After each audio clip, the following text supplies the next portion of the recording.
Hi guys, welcome back to the channel. It's March the 10th. I'm just going to pot up some little pepper seedlings, so I'm going to spin you around in a sec.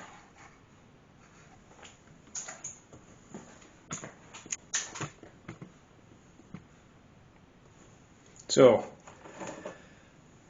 can see that they've been in a heated propagator, so there's 1, 2, 3, 4, about 6, there's just one there poking through, so about 6 so far.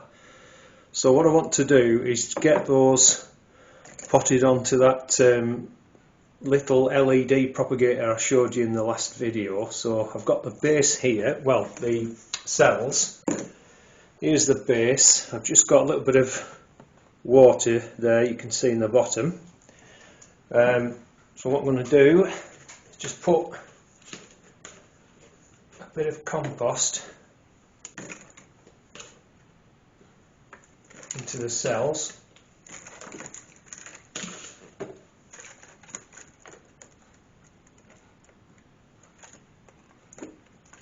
Something like that. And then these should just pop out. What I use like a little brush thing here. You pop them out. Whoops.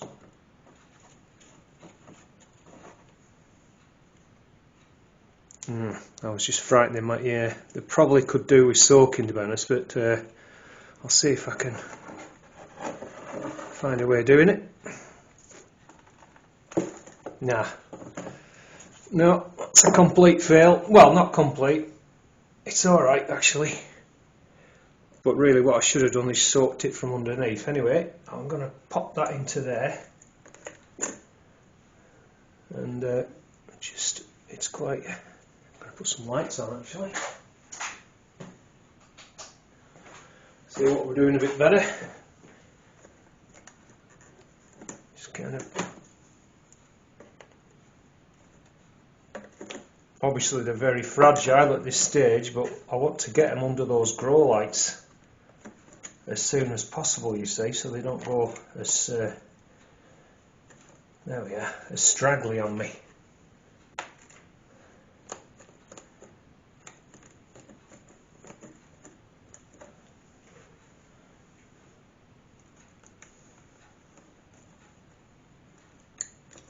How are we looking? Not too bad. A bit more. That's the idea. I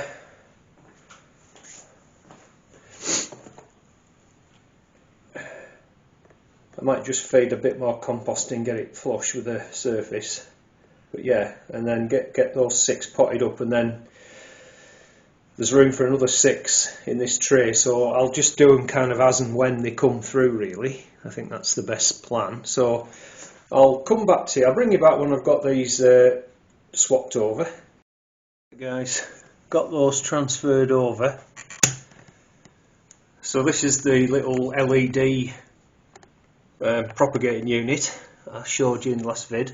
So there are 6. You can't see the one at the back end, it was just and so breaking out of the seed, so I've sort of replanted it if you like, and there is water in the bottom, so because it's a little bit dry, hopefully that water will get picked up, and I'm hoping it'll germinate, even though this isn't heated.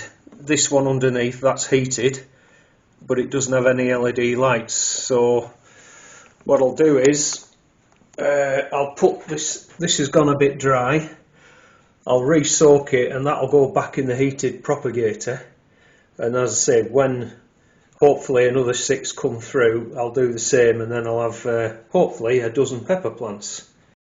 I forgot to mention actually, when I was ordering this, they do them with timers. This is from Temu, but I just wanted to go for a basic one, you know, just to try it out really and see how it works. I mean, if they do well, I'll consider getting, you know, perhaps more or bigger ones with more cells and with timers. But for now, I'll just do it manually, so it'll be on, you know, kind of from when I get up in the morning till when I go to bed, so 16 hours or something, and I'll just switch it off when I go to bed at night. And like I say, hopefully that's going to make a nice strong bushy plant, because this, you get extra height with these. And then I can pinch them out as well, because obviously we just need to get them through without getting any frost damage until they're ready to go out in the greenhouse.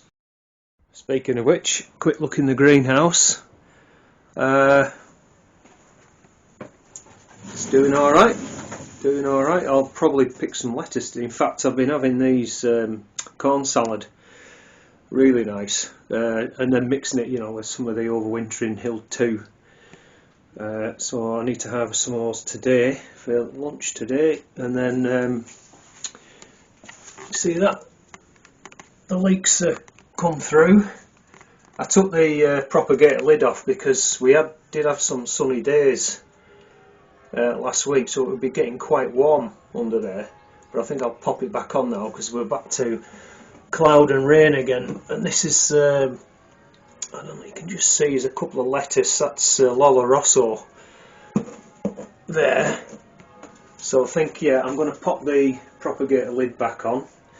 But generally speaking, yeah, everything that's coriander here is doing alright. These lettuces are alright. I just need to go around and pull the damaged, those type of leaves, just remove those. And then you don't get as much, you don't get bothered by too many slugs that way. And the spring onions are doing fine. You can see things are starting to grow, even though it's still pretty cold. But these roses here in leaf, and now's a good time actually to spray them when you get a dry day. Spray them with fungicide to prevent black spot if you do it now, really. And yeah, you can see I've still got the beds covered. I've cleaned out those 2 frames now, they're ready. And I did go through the chard, so we can probably get a picking off that at some point. We've got those onions to use. And then I mentioned last time also the blueberries over here. So as you can see now, the buds are kind of swelling up, so I think another week or so I'll be pruning those. But I've got a lot of other things on which are keeping me busy, which I'm going to just show you in a minute. So I know this hasn't really got anything at all to do with gardening whatsoever, but this is kind of what happens in life, isn't it? So a few days back, this bit here where the handle connects to, it's made out of sort of heavy duty plastic, and it split right down the middle. Well, I say again, it did it about 4 months ago, and I repaired it with some kind of baking soda and super glue, and it had worked, and then just it just went again. So I rang a mate of mine because he used to work in a thermoplastic moulding room or something like that, and he gave me some ideas about what to do. So what I did in the end was I cleaned it all up, scraped all the old baking soda off and everything, and then I got a galvanised staple, cut it in half, and used a blow lamp to heat both halves up, and then pushed it red hot so that it actually melted itself into the plastic and pulled both halves together, if you see what I mean, and then flooded it with araldite. And then I'd give that a couple of days to really set up, and then I flipped it over. I cut a soda can, 2 strips of aluminium, and put those on the back, and did the same with the araldite. And so far, yeah, it's done the job. But I really wanted to see if I could, because I mean, this unit, I got this off eBay for like £1.49. I was my pride and joy, I was the only bidder. I mean, the seat was 20 quid.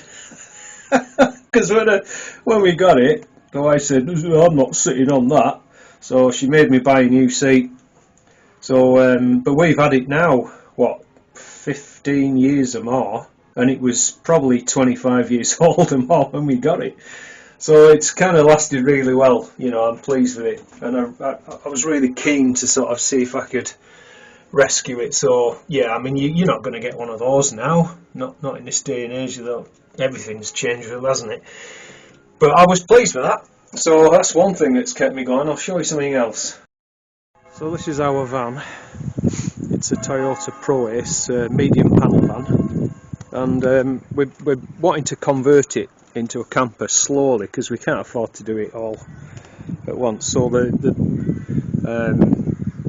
had these windows put in with the little sliding vents, and that was the first thing. And then see over there, we just had a Fiamma awning fitted on. And so the next thing we wanted to do was put swivel chairs in.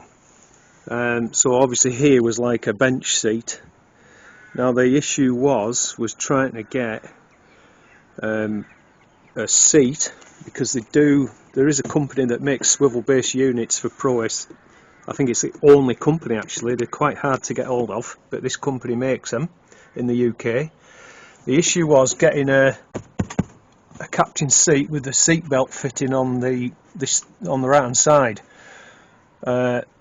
So what this chap who we took it to up in the lake, sort of near Threkeld towards Keswick, he actually sourced one from abroad. So this is a driver's seat from a left-hand drive, and so you can see that it has the seat belt holder on the correct side, if you see what I mean, and it's got the arm as well, so which is identical to the driver's seat, the original driver's seat. So we've just been staying in Penrith, so we took it over and he's done an absolute first class job.